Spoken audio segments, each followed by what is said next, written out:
वरना दुनिया के इस भीड़ में कौन किसको जानता है। ते समय बाएं दाएं आगे पीछे चारों तरफ देखता है, बस ऊपर देखना भूल जाता है। आपके साथ अब तक जो हुआ अच्छे के लिए हुआ, आगे जो कुछ होगा अच्छे के लिए होगा। जो हो रहा है वो भी अच्छे के लिए हो रहा है, इसलिए हमेशा वर्तमान में जियो। भविष्य की चिंता मत करो। तू करता वही है जो तू चाहता है, होता वही है जो मैं चाहता हूं। तू वही कर जो मैं चाहता हूं, फिर होगा वही जो तू चाहता है। उससे मत डरो जो वास्तविक नहीं है, ना कभी था ना कभी होगा। जो वास्तविक है वो हमेशा था, उसे कभी नष्ट नहीं किया जा सकता। श्री कृष्ण कहते हैं, जिस व्यक्ति को आपकी कद्र नहीं, उसके साथ खड़े रहने से अच्छा है आप अकेले रहें। संबंध उसी आत्मा से जुड़ता है जिनका हमसे पिछले जन्मों का कोई रिश्ता होता है, वरना दुनिया के इस भीड़ में कौन किसको जानता है। कृष्ण ने राधा से पूछा, एक ऐसी जगह बताओ जहां मैं नहीं हूं। राधा ने मुस्कुरा के कहा, बस मेरे नसीब में। अहंकार करने पर इंसान की प्रतिष्ठा, वंश, वैभव तीनों ही चले जाते हैं। विश्वास ना हो तो रावण, कौरव और कंस का अंत देख लो। प्यार और तकदीर कभी साथ नहीं चलते, क्योंकि जो तकदीर में होते हैं उनसे कभी प्यार नहीं होता, और जिससे हमें प्यार हो जाता है वो तकदीर में नहीं होता। मनुष्य को जीवन में श्रेष्ठ बनने का प्रयास अवश्य करना चाहिए, परंतु जीवन में हमेशा उत्तम ही रहना चाहिए। जैसे प्राणी अपने पुराने कपड़ों को उतार कर फेंक देता है, नए को धारण कर लेता है, उसी प्रकार यह आत्मा पुराने शरीर से त्याग करके नया शरीर प्राप्त करती है। मैं सभी प्राणियों को समान रूप से देखता हूं, ना कोई मुझे कम प्रिय है ना अधिक, लेकिन जो मेरी प्रेम पूर्वक आराधना करते हैं वो मेरे भीतर रहते हैं और मैं उनके जीवन में आता हूं। मनुष्य कितना भी गोरा क्यों ना हो, परंतु उसकी परछाई सदैव काली होती है। मैं श्रेष्ठ हूं यह आत्मविश्वास है, लेकिन सिर्फ मैं ही श्रेष्ठ हूं ये अहंकार है। राधा ने श्री कृष्ण से पूछा, प्यार का असली मतलब क्या होता है। श्री कृष्ण ने हंसकर कहा, जहां मतलब होता है वहां प्यार ही कहां होता है।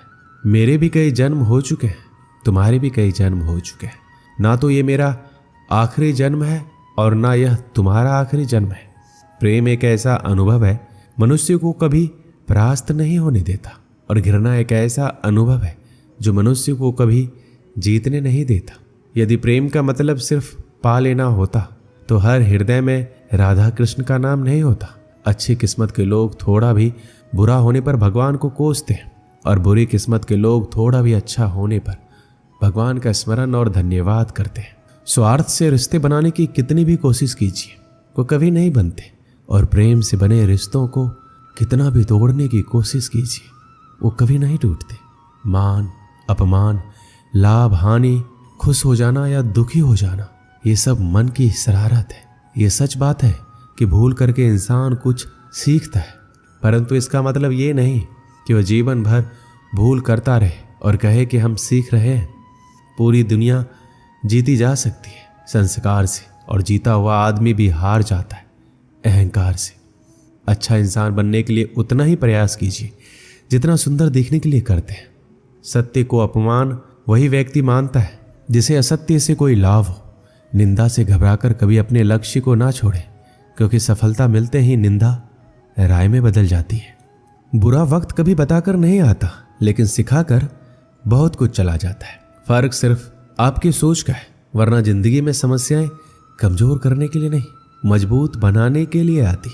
अगर मार्गदर्शन सही मिले तो एक छोटा सा दीपक भी किसी सूरज से कम नहीं।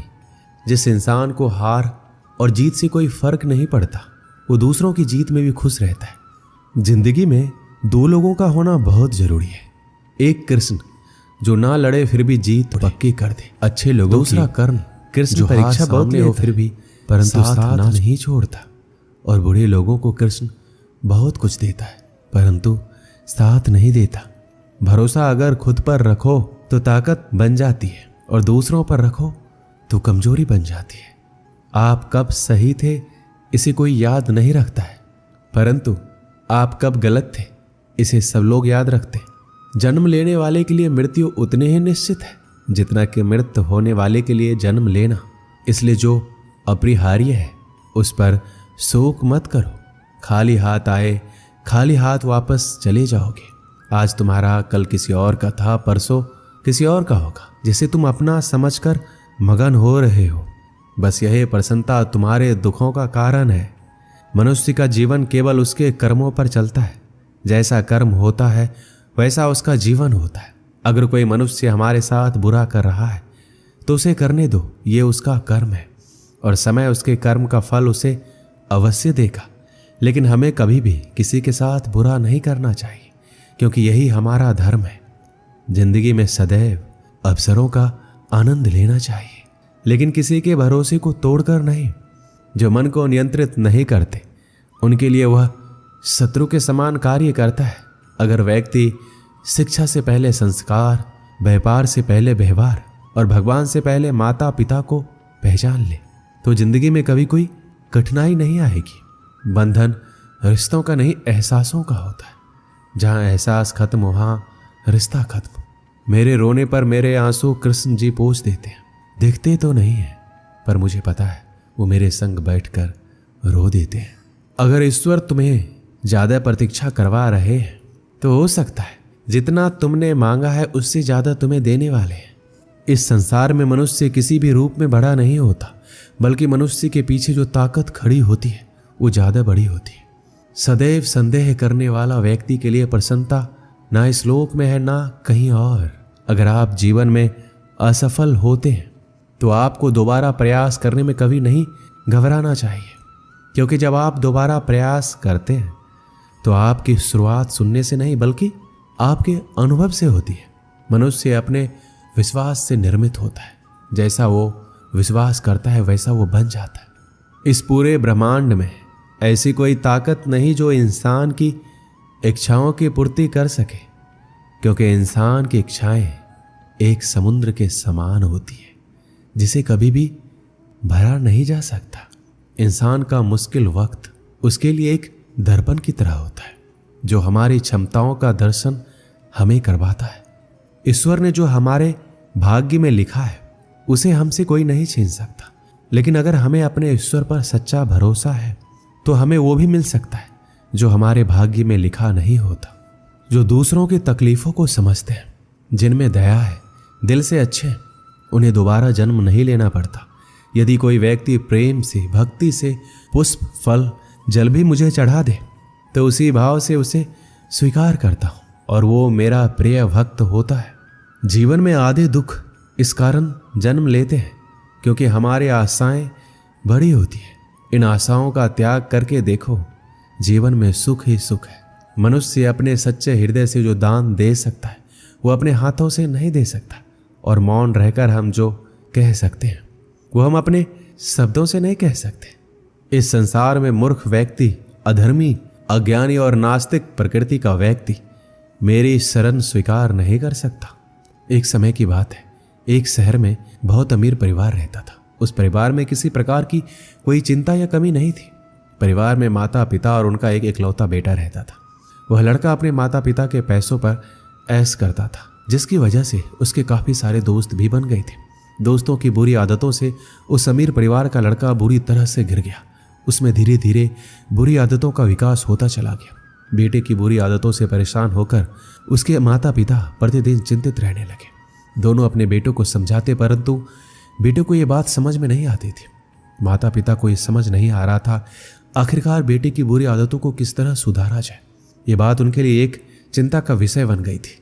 बेटे की बुरी आदतों से परेशान होकर उसके पिता ने उसे एक सबक के जरिए संगति के असर के फायदे और नुकसान के बारे में सिखाना चाहा।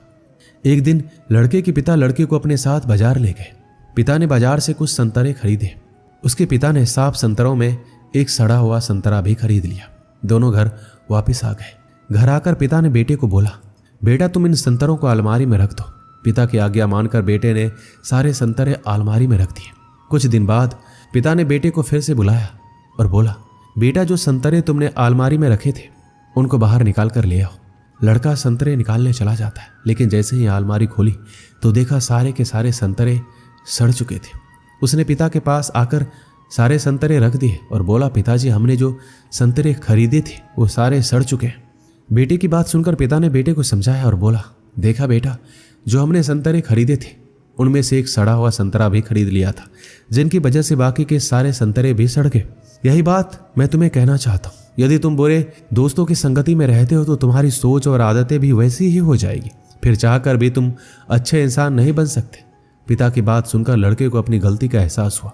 उसे समझ में आ गया कि बुरी संगत से अच्छा इंसान भी बुरा बन जाता है और अच्छी संगत से बुरा इंसान भी अच्छा बन सकता है।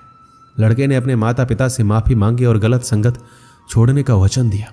यदि आप किसी श्रेष्ठ व्यक्ति की संगत में आते हो तो उसके शुभ विचार, उसके गुण, उसका स्वभाव आप में आ जाता है और आप श्रेष्ठ बन जाते हो। यदि आप किसी बुरे व्यक्ति की संगत में आते हो तो आपके ये शुभ विचार, आपके अच्छे गुण आपसे छीन लेगा और आपको ज्ञात भी नहीं होगा।